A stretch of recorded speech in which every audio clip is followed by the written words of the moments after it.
నుమాయిష్ షురు హైదరాబాద్లోని నాంపల్లి ఎగ్జిబిషన్ గ్రౌండ్లో నుమాయిష్ మొదలైంది.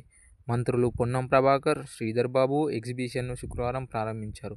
నుమాయిష్ 47 రోజుల పాటు రోజు సాయంత్రం 4 గంటల నుంచి రాత్రి 10:30 వరకు కొనసాగనుంది.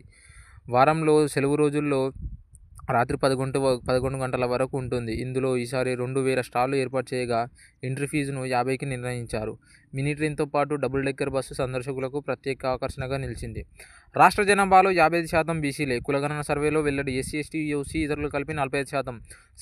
సర్వే నివేదిక సిద్ధం చేసిన ప్రణాళిక సంఘం. దీనిపై నేడు కేబినెట్ మీటింగ్లో చర్చించే ఛాన్స్. రైతు భరోసా, రైతు కూలీల సాయం, ఇందిరమ్మ ఇండ్లు, రేషన్ కార్డులపై కీలక నిర్ణయాలు తీసుకునే అవకాశం.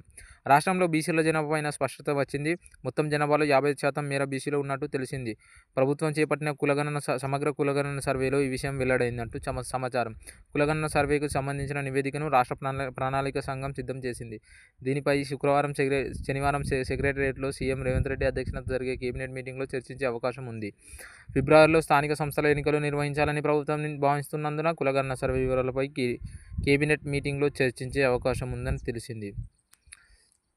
ఇక వేగంగా RRR నార్త్ భూసేకరణకు సౌత్ అలైన్మెంట్ చేయాలి. రైతులకు పరిహారం విషయంలో ఉదారంగా ఉండాలి. అధికారులకు సీఎం రేవంత్ రెడ్డి కీలక ఆదేశం. 3 ఏళ్లలో హైబ్రిడ్ యూనిట్ను మోడల్ 29,700 కిలోమీటర్ల మేర రోడ్లు, సింగిల్ డబుల్ రోడ్ల విస్తరించాలి. పంట పొలాలకు సులువుగా చేరేలా నేషనల్ హైవేలపై అండర్పాస్లు, R&B, అటవీశాఖ సమన్వయం చేసుకోవాలని సూచన. RRR నేషనల్ హైవేలకు అధికారులతో సమీక్ష. గ్రామీణ రోడ్ల నిర్మాణం, మరమ్మతుకు రూ.1000 కోట్లు విడుదల. ఇక అదానీపై యూఎస్లో ఎంక్వైరీ.